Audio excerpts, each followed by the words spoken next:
I'm Doug Muzzio. This is City Talk. If you want to hear a who's who of New York City politics, listen to Roberto Perez. Roberto Perez? Who is Roberto Perez? And how did he come to be the Roberto Perez? Political junkie and interviewer of the heavyweights and near heavyweights of New York politics.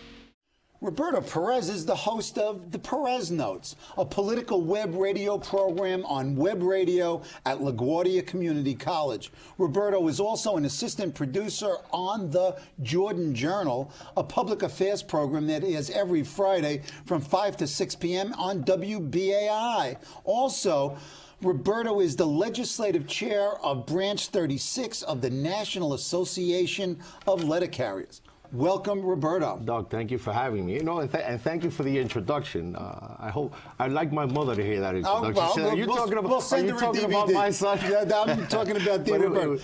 I'm glad to be here, Doug. Thank you for Let me tell you, you are an excellent interviewer. I did an interview with you in early January, and you kept me on my toes. What I was amazed at was that you did the whole interview, a whole hour, and you didn't have a piece of paper in front of you. You just did it, and we talked about a whole range of stuff. Question, how do you get the guests you get, and how do you prepare for a program? You've got a list here of a who's who. How do you get them? Well, let me answer the first question about the preparation. I'm a firm believer, Doug. When I was a kid growing up, I'm a city kid like yourself. We played a host of different games. We played handball, we played stickball, we played baseball, we played football.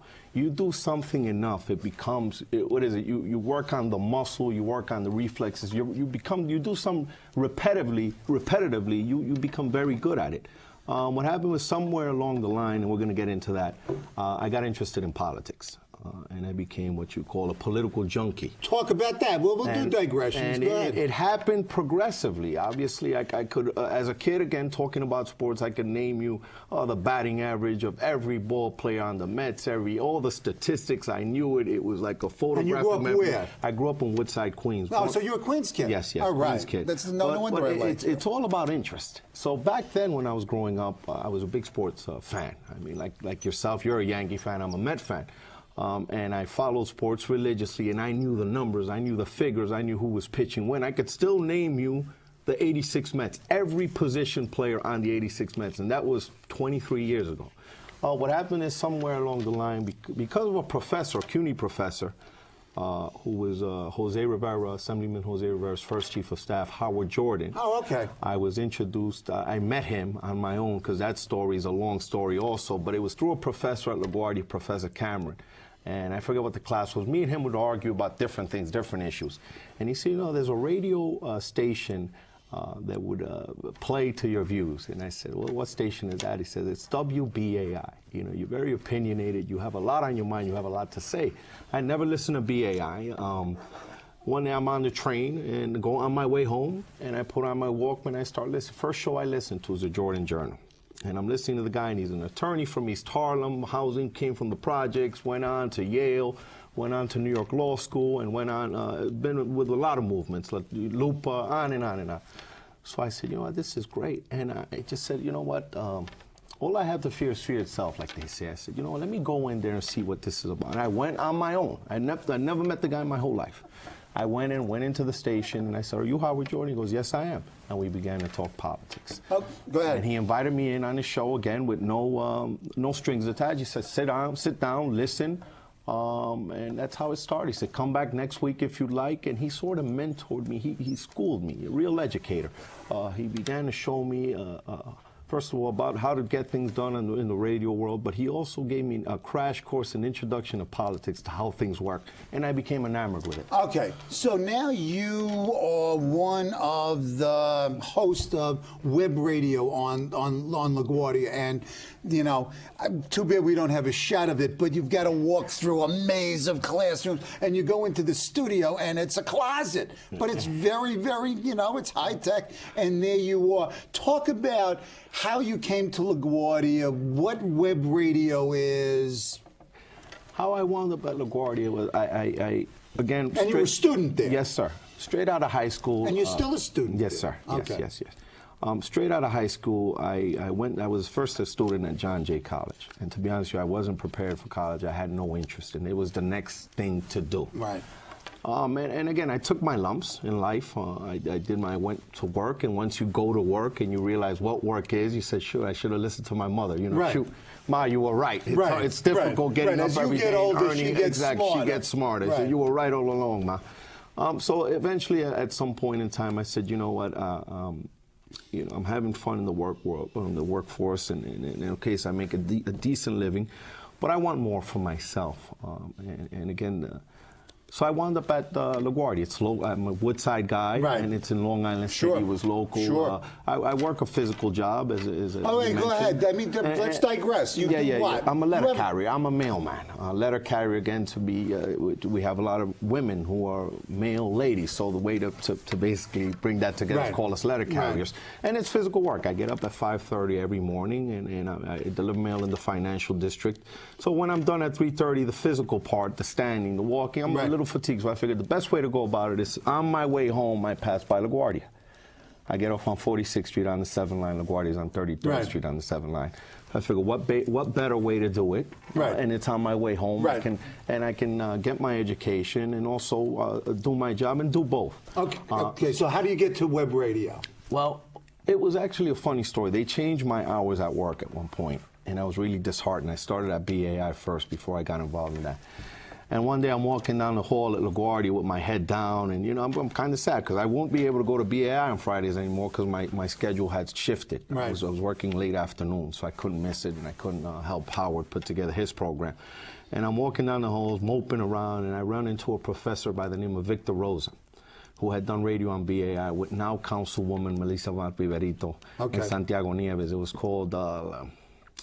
it was a Latino show. I can't think of the name right now. And I saw the professor, and he says, you know, Roberto, and he knew we had that in common, the BAI thing. Mm-hmm. So we began to talk, and he mentioned this web radio. He says, you have to see the director of student life, Brian Goldstein, who's also been very helpful.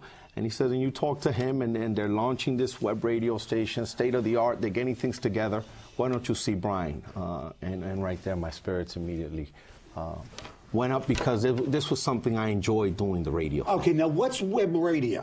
Web Explain radio. To us okay, what this is. What web radio is, it's just like turning on your dial to WINS or WBLS or Air America. Right. It's simple, but the difference is you're on your computer.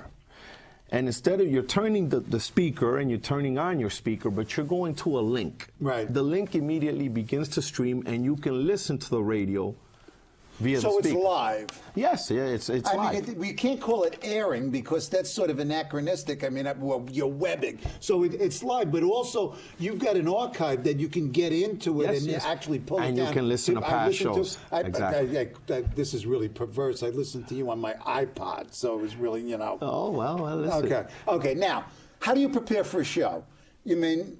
What do you do? I mean, your interview list, as I noted in the intro, I mean, you're really the only on-the-ground talk politics in the city. I mean, if you go through this list, state senators, state assemblymen, city council members, members of the media, first of all, how do you get all these folks? I mean, I wish I could get some of these people on this show.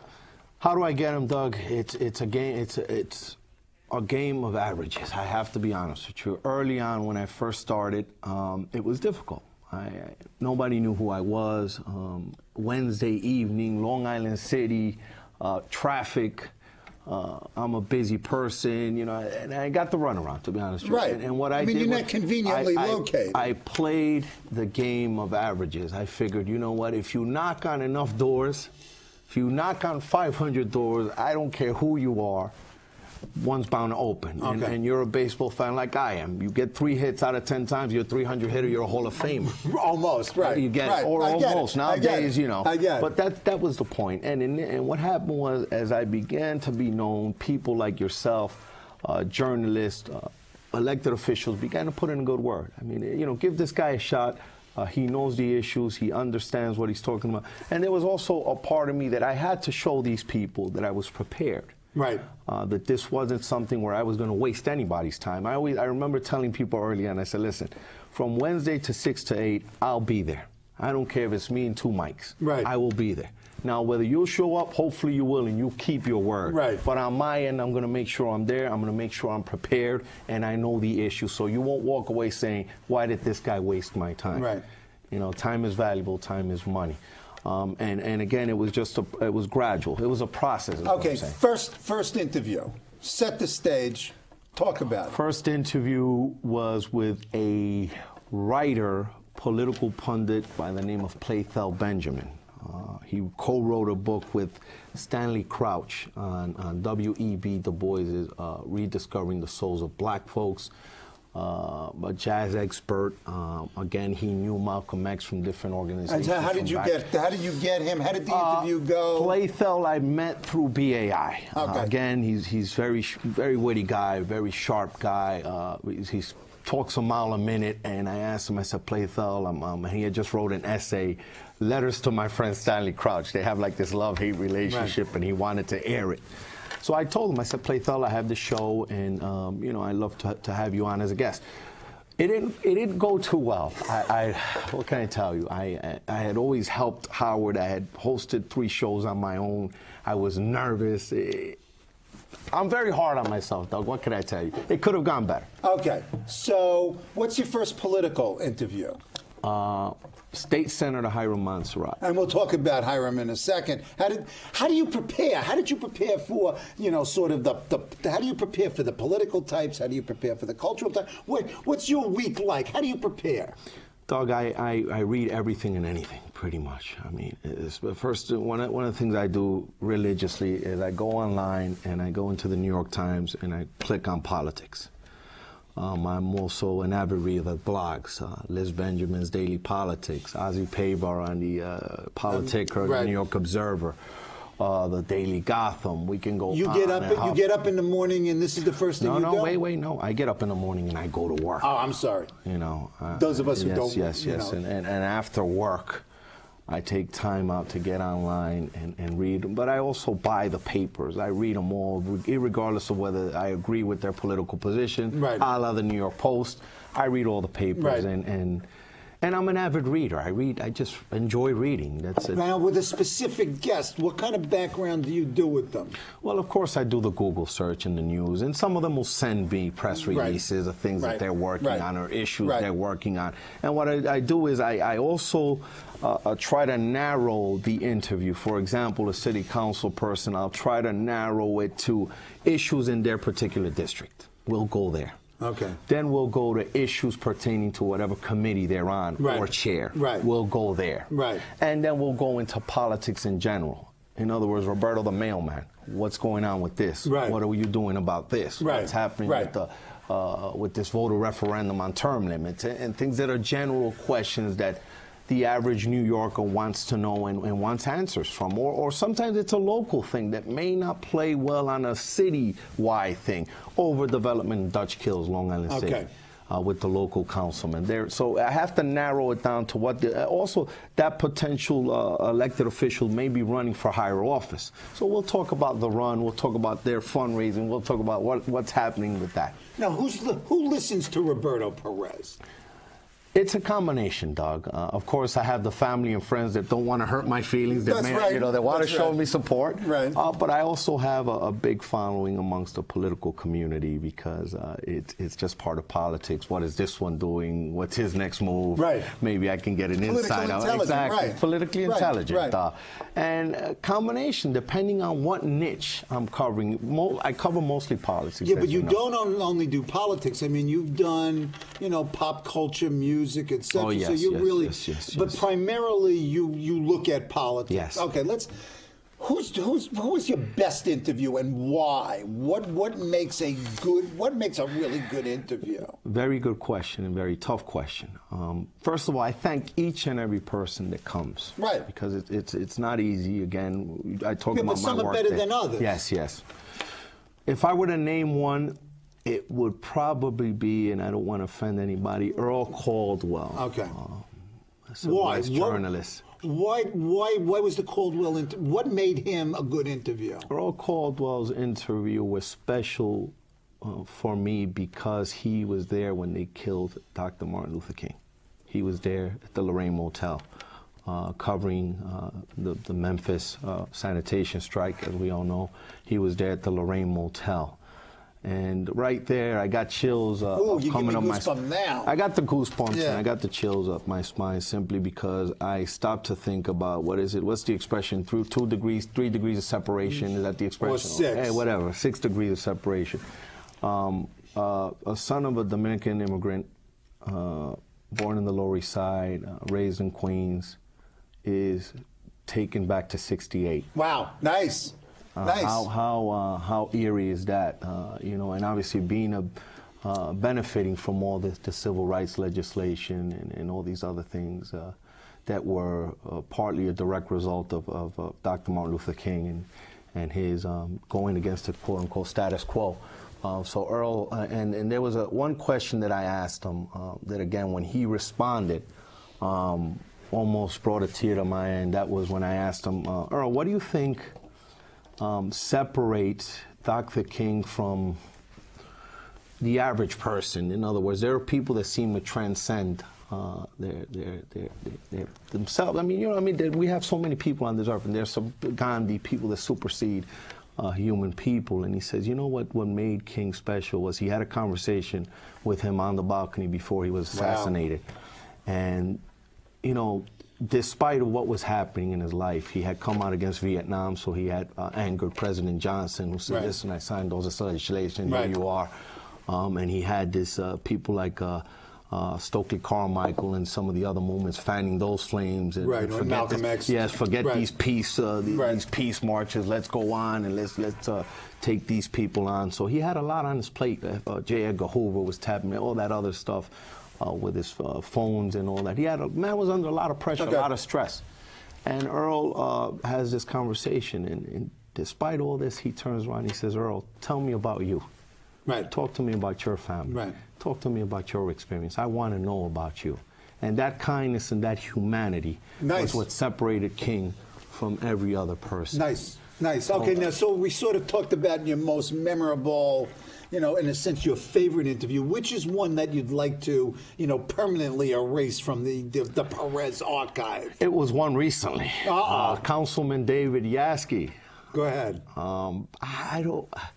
First of all, he's very good on his feet, very smart individual, and there are some people that I'll ask him a question, Doug, and it'll be sort of an open-ended question, right? But the real smart, clever people will close the door on me, right? And from being the 1 hour, they'll make it so I'm kind of handcuffed. And so you got to fill an hour's worth of airtime. And it was. What do you do? I mean, we do similar things. I think radio I'd much rather do radio because then I don't have to wear a shirt and tie. The last time we got together, we were both in jeans, as I recall. So it's filling in the space. Those are tough interviews. Now, when you interviewed me, you had no notes. So we did this for 57 minutes? Yes. And you had no notes, and we went from Hillary Clinton, local politics, to Mike Bloomberg, to the Gaza Strip, to Indian Pack. We were all over the world.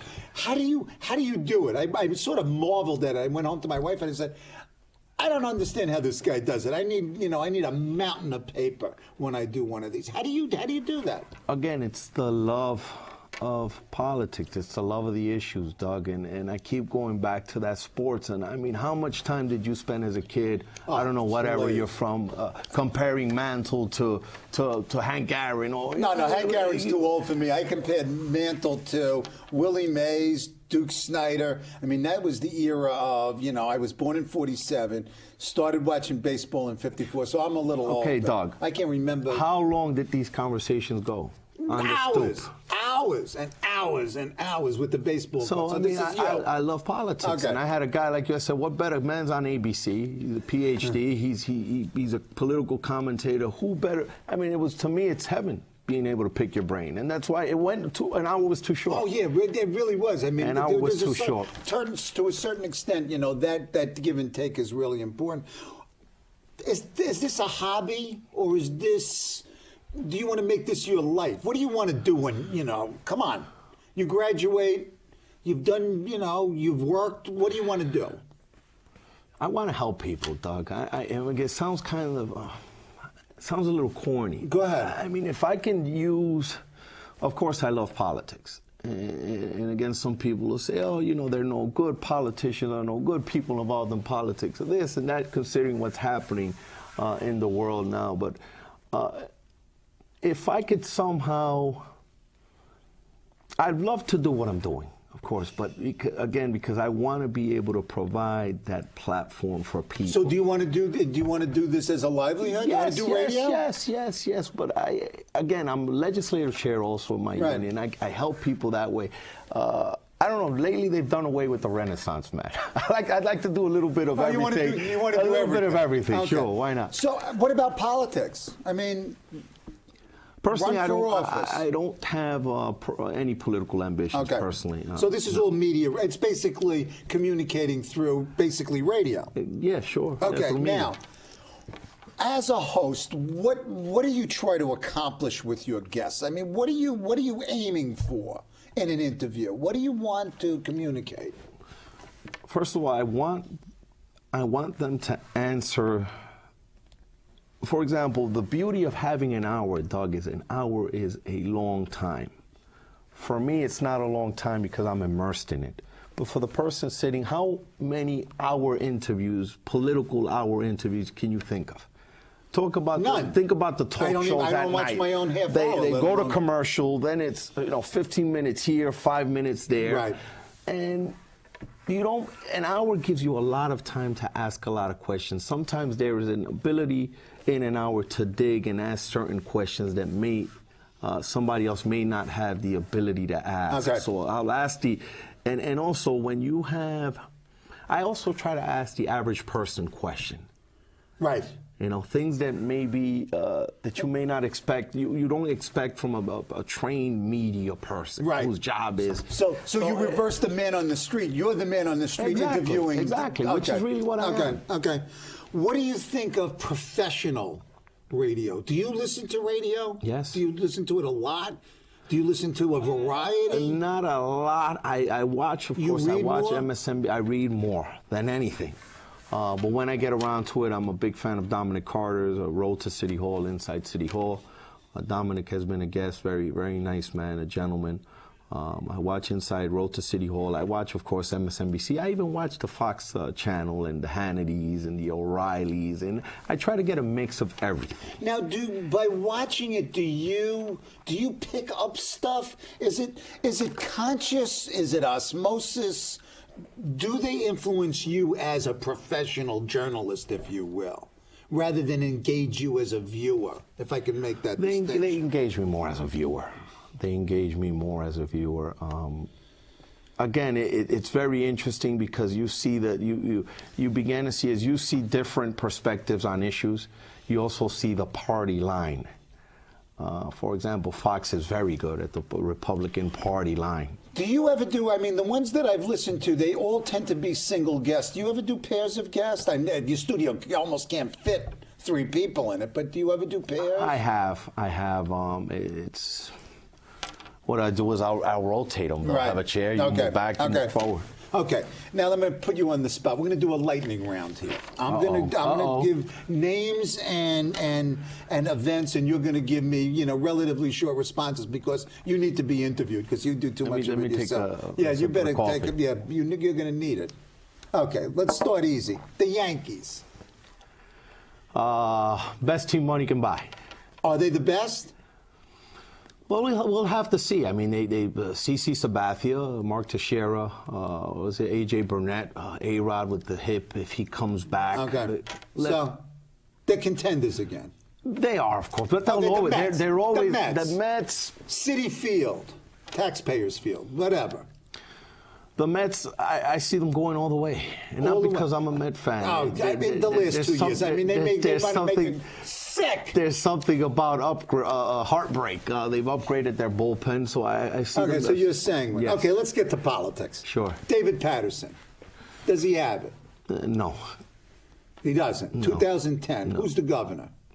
Andy Cuomo. Andy Cuomo runs and wins. Who's the Republican? Giuliani, I'm hearing Giuliani, I'm hearing Pete King. If I was again the Republican Party, I'd try to prod former Mayor Giuliani to run. Okay. Mike Bloomberg. Good mayor. Problems? Issues with him? I disagree, of course, with the extension of term limits. But the first 8 years, one of the things that Mayor Bloomberg brought, again, it's a pro and a con, is his money. The con is it's hard to run against a billionaire. The pro is, Doug, you're not beholden to a lot of the machinery because you have your own money. Okay, we're going to have to, you're going to have to invite me back because we're going to argue about this later. Al Sharpton. Al Sharpton is someone, obviously, who understands how to play the media. He's a master at that, in getting publicity, in getting the press to cover whatever issue he's taken on. Al Sharpton is somebody who, again, may anger some people. You like him or not? You're being very circumspect here. Bottom line. Yes and no. I mean, okay, I want to toe the line here. Come with some slack, dog. What do you want me to tell you? Okay, Hispanics in New York City, Hispanic political figures, where are they? Big population, growing. I don't think we're there yet, Doc. You're not there? We're not there. Why not? Why aren't you there? First of all, we've yet to achieve that rainbow in the sky thinking of the pan-Latino identity. We're not a monolithic group. Right. There's Dominicans, there's Puerto Ricans, there's Cubans, there's Mexicans, there's Colombians, there's Ecuadorians. They fight with each other. Exactly. So Latino's a very broad term. It's very hard to pigeonhole the groups into, and then that's the key. I mean, and then you have the issue in the Southwest where it's predominantly Mexican. Right. It's like a pot of gumbo, Doc. Okay. The one person you haven't interviewed who'd like to interview, who you'd like to interview, who do you want on your show next? Last question. Chuck Schumer, Senator Schumer would be somebody I'd love to interview. We'll talk to him. Take care. Thank you. Thank you, Doc.